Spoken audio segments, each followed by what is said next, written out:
자, 그렇다면 기본 MNT에서 얼마나 칼로리를 제한해야 우리가 체중을 뺄 수 있을까요?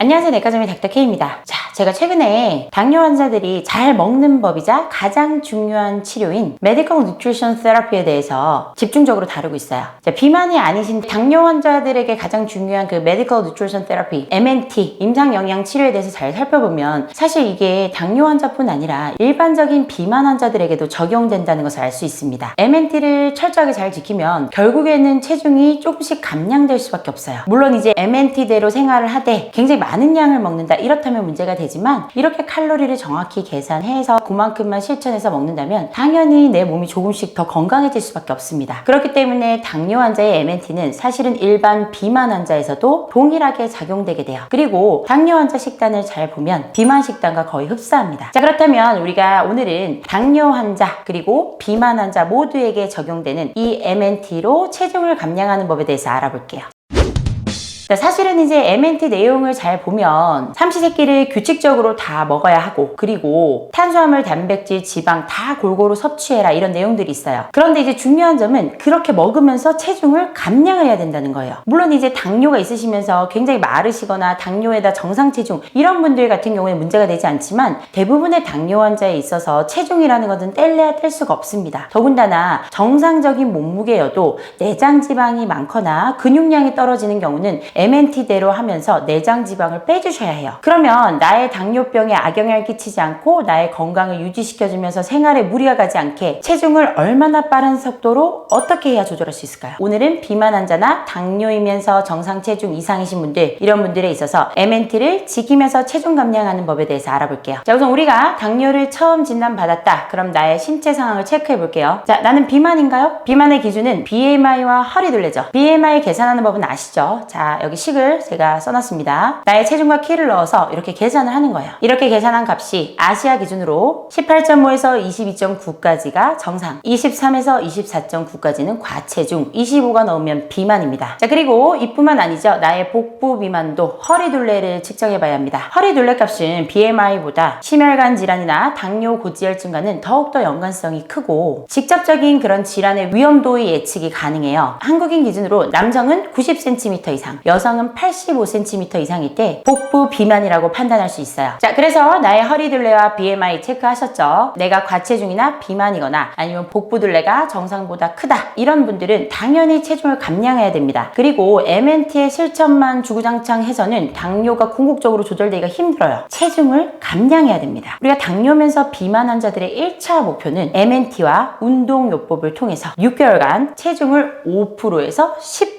감량하는 것이 목표예요. 자, 우리 메타 분석 결과를 보면 당뇨 비만 환자들은 아무리 MNT를 실천하고 운동을 해도 체중이 빠지지 않으면 혈당 개선 효과가 굉장히 미미하다고 알려져 있어요. 최소 체중 5%는 감량을 해야 혈당, 지질, 혈압까지 개선 효과를 일으킬 수가 있어요. 5%만큼 체중을 빼지 않으면 혈압이나 혈당, 지질에 별다른 영향을 끼치지가 못한다는 얘기예요. 자, 그렇게 해서 체중 조절을 위해서 MNT를 하면서 체중 조절을 실천하면 체중을 우리가 5% 감량하면 당혈색소가 1에서 1.5까지 떨어집니다. 칼로리를 제한하고 체중 감량을 하는 그 자체가 우리 몸속 내장 지방의 인슐린 저항성을 호전시켜주고, 그렇게 호전된 인슐린 저항성으로 인해서 결국 혈당이 감소된다는 얘기예요. 자, 그렇다면 기본 MNT에서 얼마나 칼로리를 제한해야 우리가 체중을 뺄 수 있을까요? 자, 기본적으로 우리가 체중을 1kg 빼려면 7,500kcal 정도의 열량이 마이너스가 돼야 됩니다. 그래야 1kg가 빠져요. 자, 이것은 이제 하루에 100kg을 적게 먹으면 1년을 그렇게 지나야 5kg 정도가 감소한다는 결론이에요. 자, 그렇다면 기본적으로 하루 필요 열량을 계산해 볼게요. 당뇨 MNT 1편에서도 나왔는데 나의 키에 100을 빼주시고 곱하기 0.9, 이렇게 하면 이상적 몸무게가 나오죠. 여기다가 활동량을 곱합니다. 활동량을 고를 때는 내 양심에 손을 얹고 내가 얼마나 활동하는지를 보셔야 돼요. 그렇게 해서 활동을 고릅니다. 그렇게 해서 곱하면 하루 필요 열량이 산출되죠. 자, 이 계산량에서 하루에 500kcal씩 마이너스하면 곱하기 7하면 3,500kcal니까 대략 0.5kg가 빠지게 되죠. 7,500 기준으로. 그리고 하루에 1000kcal씩 마이너스 시키면 곱하기 7이면 마이너스 7,000 되니까 거의 1kg가 빠지게 된다는 결론이에요. 자, 그럼 간단하네. 하루에 500 적게 먹네. 뭐 하루에 1000 적게 먹네. 간단하네. 이렇게 하면 되겠네. 자, 과연 그렇게 간단할지 예시를 들어볼게요. 자, 예를 들어 내가 키가 159cm예요. 그러면 하루 걷는 시간이 2시간이 안 됩니다. 그러면 자, 이렇게 계산을 해서 1635kcal가 나의 하루 적정 열량이에요. 그런데 우리가 일주일에 0.5kg씩 빼려고 해요. 그러면 1635 빼기 500, 1135kcal가 하루 섭취 열량이죠. 만약에 일주일에 1kg를 빼고 싶어요. 그러면은 마이너스 1000을 해야 되죠. 그러면 635kcal가 하루 섭취 열량이에요. 자, 마음 같아서는 0.5kg로 성에 차지가 않아요. 그죠? 일주일에 1kg는 빼야 되지 않을까. 그런데 일주일에 1kg를 빼려면 하루에 635kcal 먹어야 됩니다. 635kcal면 국밥 한 그릇이면 635kcal 넘어요. 끝입니다. 우리 걸그룹들 다이어트 한다 그럴 때 초저열량 다이어트, 그게 하루에 700kcal 먹는 다이어트죠. 보통은 한 끼에 635kcal는 끝나버려요. 근데 하루 종일 그냥 그만큼만 드셔야 된다는 거죠. 초저열량으로 계속 살아야 일주일에 1kg가 빠진다는 얘기예요. 말만 들어도 엄청나게 힘들어요. 자, 그러면 목표치를 좀 낮춰볼까요? 너무 힘드니까 일주일에 0.5kcal 빼는 걸로 낮춰보죠. 그러면 하루에 1135kcal 먹을 수 있어요. 1135kcal인데 MNT대로 하려면 3끼 다 먹어야 되죠. 한 끼에 대략 370kcal 정도 먹을 수 있어요. 370kcal면 김밥 같은 경우는 반줄입니다. 닭가슴살 볶아 먹죠. 그러면은 닭가슴살 150g 정도에다가 야채 좀 많이 넣어서 볶아서 요만큼, 정말 조금, 그 정도면은 370kcal는 금방입니다. 자, 이렇게 살 빼기가 많이 힘들어요. 솔직히 말씀드리면 370kcal 애매하게 아침, 점심, 저녁 먹는 것보다 아예 굶는 게 더 쉽죠, 사실은. 자, 그러면 우리가 조금이라도 더 먹으려면 어떻게 해야 할까요? 정답은 한 가지죠. 운동이에요. 내가 근데 운동을 너무 하기 싫다. 죽어도 운동 못한다. 자, 운동을 한 만큼 더 먹을 수 있습니다. 자, 계산한 공식에서 운동을 한 만큼 그만큼 더 먹을 수 있는 거예요. 운동을 너무 하기 싫다 그런 분들은 일주일에 1kg씩 감량하는 것은 조금 너무 과한 목표예요. 그래서 일주일에 0.5kg을 목표로 두고 하루에 1100에서 1300kcal 정도 섭취해야 하니까 한 끼에 300에서 400kcal 사이를 섭취하시면 돼요. 한 끼 400kcal면 앞서 말씀드린 것처럼 닭가슴살 200g 정도를 양념 없이 야채 넣어서 이렇게 물에 볶아서 그렇게 한 접시 만들면 300kcal 되고요. 야채는 많이 넣으셔도 됩니다.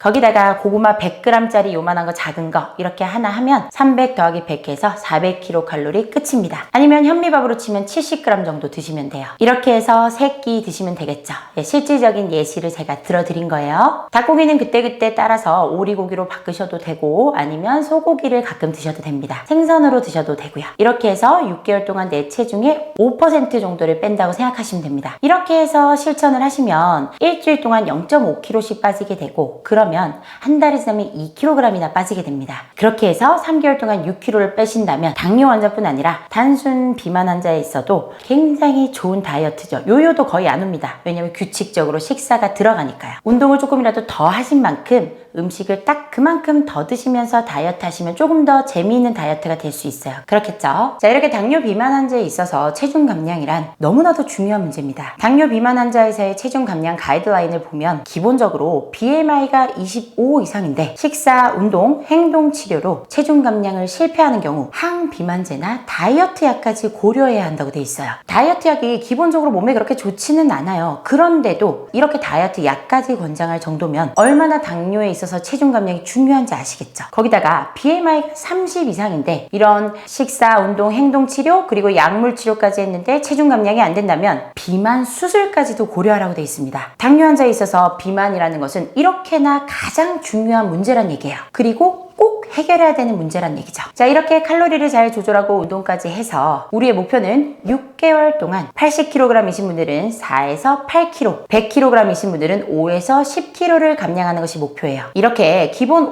5% 이상의 몸무게를 감량해야 우리의 혈압, 혈당, 콜레스테롤, 중성지방까지 모두 다 감소되게 되고 폐기능, 운동 능력 향상, 심혈관 질환, 뇌혈관 질환 위험 요소까지 모두 다 좋아지게 됩니다. 자, 여기서 주의할 점은 아무리 체중 감량이 중요해도 일주일에 0.5kg 정도가 가장 적절합니다. 일주일에 1kg 감량부터는 아주 단기간 뭐 한 달만 하겠다 이렇게까지는 괜찮은데 그 이상으로 하시게 되면 몸에 오히려 무리가 가게 됩니다. 더군다나 일주일에 1.5kg 이상 감량하는 경우는 오히려 저혈당이나 쓸개에 담소까지 발생할 수 있기 때문에 절대 이렇게 무리하시면 안 돼요. 자, 이렇게 일주일에 1kg 정도 감량하는 정도는 하루에 800kcal 이하로 섭취하는 초저열량 다이어트예요.